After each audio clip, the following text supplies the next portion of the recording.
भगवान देवाधिदेव महादेव को जल चढ़ाते हैं। उसके 5 अलग अलग तरीके हैं। बहुत सावधानी से सुनना कथा, आपकी और हमारी जिंदगी की सार्थकता को सिद्ध करने वाली कथा। आज पंजाब की इस पवित्र भूमि पर अगर यह प्रसंग निकला है तो इसको आप अगर सुनेंगे तो आपका जीवन सार्थक होगा। शिव जी को 5 तरह से जल चढ़ाने का तरीका है। जैसे पंचामृत होता है, दूध, दही, शहद, घी, शक्कर, ये सब पंचामृत के अंतर्गत आते हैं। उसी तरह शंकर जी को 5 तरह से जल चढ़ाने का क्रम वर्णित किया गया। अब उसको समझेंगे, बहुत सावधानी से समझिएगा। पहला, जल लेकर आए, सीधे डायरेक्ट शंकर भगवान के शिवलिंग पर चढ़ा दिया। यह प्रथम जल का चढ़ाने का तरीका। दूसरा, जहां से पानी बहकर जाता है, जहां से जल बहकर जा रहा है, उसके ठीक विपरीत जल उत्तर में जा रहा है, आप दक्षिण में खड़े होंगे और दक्षिण में खड़े होकर उत्तर की ओर मुख करेंगे और शिव जी को जल समर्पित करेंगे। यह रोग मुक्ति करने वाला है और हमारे रोग पर हमें विजय प्रदान करने वाला है। यह जल चढ़ाने का तरीका। एक, सीधे मंदिर में गए, लोटा भरकर जल उठाया, शिव जी को चढ़ा दिया। दूसरा, जल जहां से पानी बहता है, शिव जी का चढ़ा हुआ जल जहां से बहकर जाता है, उसके ठीक विपरीत में शिव जी का जल इधर जा रहा है तो तुम यहां खड़े हो, तुम यहां बैठो, यहां मत बैठना, यहां मत बैठना, इधर बैठो। अगर रोग का निवारण है तो यहां बैठकर। तीसरा, अशोक सुंदरी से जल चढ़ाते चढ़ाते शिवलिंग तक लेकर जाना और शंकर भगवान के शिवलिंग पर पूर्ण जल समर्पित करना। यह तीसरा तरीका। यह कार्य की सिद्धता के लिए। हम जब किसी से आस ना लगाकर परमात्मा से विनती करते हैं तो वो विनती करने का तरीका। तीसरा। चौथा, शिव जी पे चढ़ा हुआ जल 5 जगह पर समर्पित करना। गणेश जी, कार्तिकेय, अशोक सुंदरी, शिवलिंग और जलाधारी। ये चौथा क्रम है। जब जिस नारी का, जैसे मेरा नाम मोनिका है, मेरे पति का नाम संजय सिंह है, मैं दिल्ली स्वरूप नगर के निवासी हूं, मेरा फोन नंबर ये है। कहीं बैठी हैं? मैं बाबू को लाए हैं क्या? नहीं लाए? ठीक है, मैं प्रणाम करने के लिए लाई हूं। गुरुदेव, बाबा बाबा है। बैठी है बहन। शिव तत्व है। एक जल चढ़ाने का तरीका, शिव जी को हम जो जल चढ़ाते हैं उसका एक तरीका भी हमारी जिंदगी में अगर हमने उसको स्मरण में रख लिया तो हमारी कार्य की सिद्धता को सिद्ध कर देता है, हमें सफलता की ओर लेकर चले जाता है।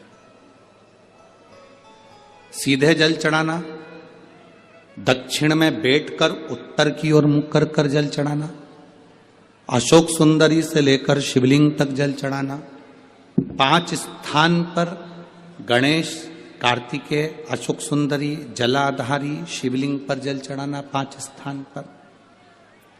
ये चौथे नंबर का। और 5वां जल समर्पित करना।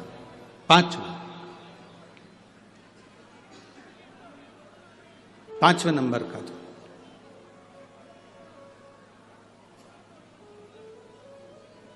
शिव जी को 5म नंबर का जो जल आता है, जो जलाधारी है, ऊपर जिसमें पानी भरा रहता है और नीचे एक एक बूंद टपकता रहता है। जलाधारी में जल समर्पित कर कर उसी जल को बचाकर अशोक सुंदरी वाली जगह पर थोड़ा सा चढ़ाकर उसी में से जल शिवलिंग पर जब हम समर्पित करते हैं तो हम जिस कार्य के लिए जा रहे हैं वो कार्य सफल हो। कि आप शंकर भगवान को जल चढ़ाएं, थोड़ा सा जल पात्र में रख लें। जहां पूजन कर रहे हैं, जब थाली से पूजन, पहले सबसे पहले तो जल ही चढ़ाओगे ना, जल चढ़ाने के बाद उस पात्र को रख ले, थोड़ा सा पानी उसमें बचा ले, 2-4 बूंद, 8 बूंद, 15 बूंद, 20 बूंद, 1 चुल्लू, थोड़ा सा। भगवान शिव की आराधना करी, आपने दिया बत्ती करा, पूजन करा, आराधना करी, मंत्र जाप करा, घंटी का नाद करा, और भी लोग आए, उन्होंने भी भगवान का नाम लिया। जब घर की ओर प्रवेश करें, पूजन की थाली जब लेकर चलें, तो जो कलश में जल हो उसका आचमन कर लें या अपने ऊपर छीट लें, उससे सुख का अनुभव होता।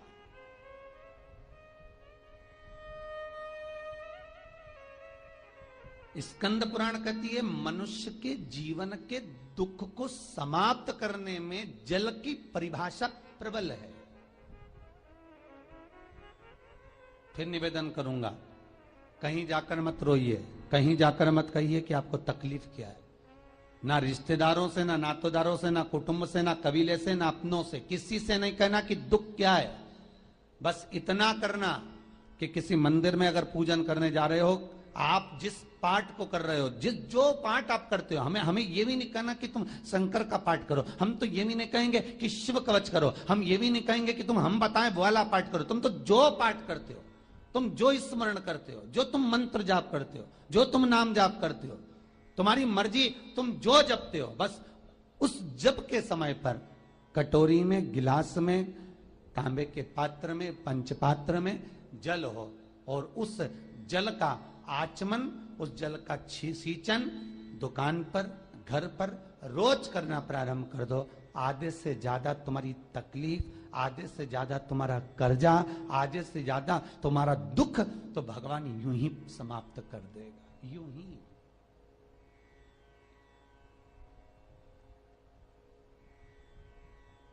हम जल कौन सा सींचते हैं? भगवान अपनी दुकान पर पानी कौन सा छोड़ते हैं? अपने घर पर जल कौन सा सींचते हैं? जब मटके में से भरकर लिया है, कुंड में से भरकर लिया है, आपने घर में नल में से भरकर लिया है और वो पानी लाने के बाद में अपन सब दूर छीट दिया। अपन वो वाला पानी कभी नहीं छीटते जो रखा है, जो आराधना के लिए रखा है, साधना के लिए रखा है, जो भगवत स्मरण के लिए रखा है। हमने वो नहीं छीटा, हम तो भरकर लाए और छीट दिए।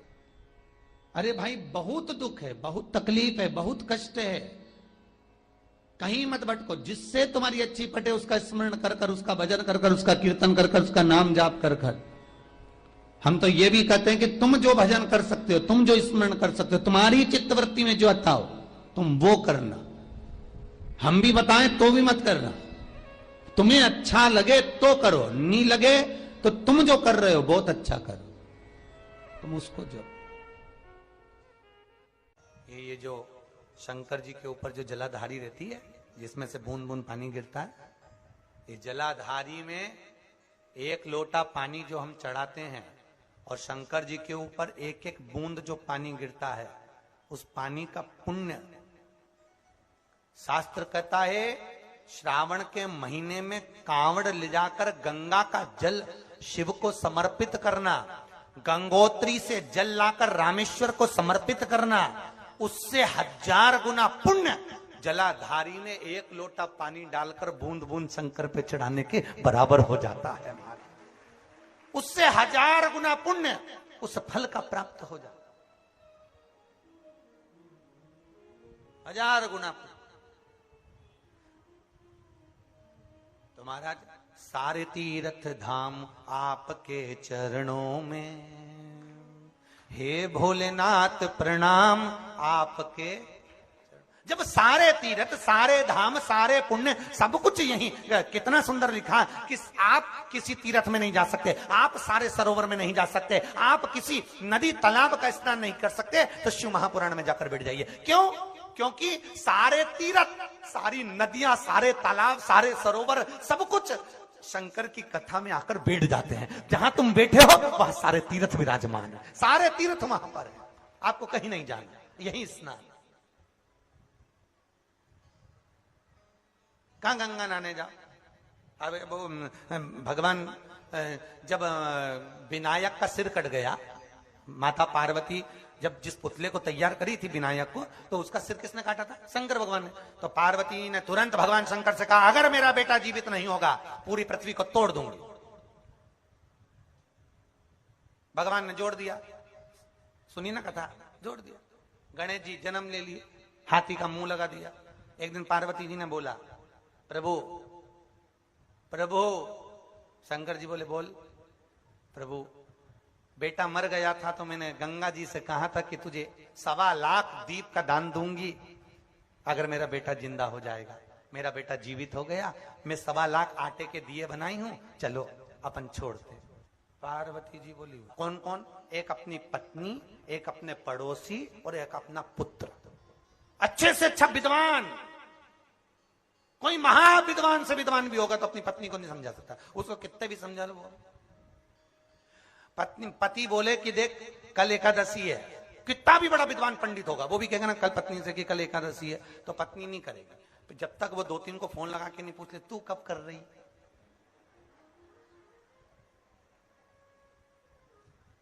अच्छा, पति दुनिया को पत्रिका देख के बता रही है, दुनिया की ज्योतिषी कर रहा है, दुनिया को बता रहा, और ये दुनिया अपने पति को छोड़ के दूसरे से पूछ रही हमारे बेटे का गर्भ बेकार चल रहा, तो वो जिसको दिखाने का वो बोले तुम्हारा पति तो इतना विद्वान, तो इतने में तुम बता रहे हो कि नहीं बता रहे, तो वो इतना विद्वान उससे क्यों ना पूछे। अच्छे से अच्छा विद्वान भी नहीं बता सकता। इसलिए तुम देखना डॉक्टर भले घर में होगा पर डॉक्टर की जो पत्नी होगी इलाज दूसरे के यहीं जाके करो, क्योंकि वो कितना ही बेचारा अच्छे से अच्छी टेबलेट दे रहे, अच्छे से अच्छी वो सरी दे रहे, पर विश्वास भी तो हो रे। अरे बोलो तो सरी जीजियो, विश्वास भी तो हो, तो विश्वास की तो बात नहीं। शंकर भगवान बोले मेरे चरणों में आकर तू दिया लगा दे, यहां दिया लगा नहीं, तुम मेरे साथ गंगा जी के घाट चलो। चले गए भगवान भोलेनाथ, गणेश जी बोले हम भी चलेंगे, भगवान पार्वती जी बोली इसी के लिए तो मिन्नत करी थी, इसको भी ले चलो, गणेश जी को भी ले गए, गणेश जी को बिठा दिया घाट पे इतनी दूर, यहाँ गंगा बह रही, गणेश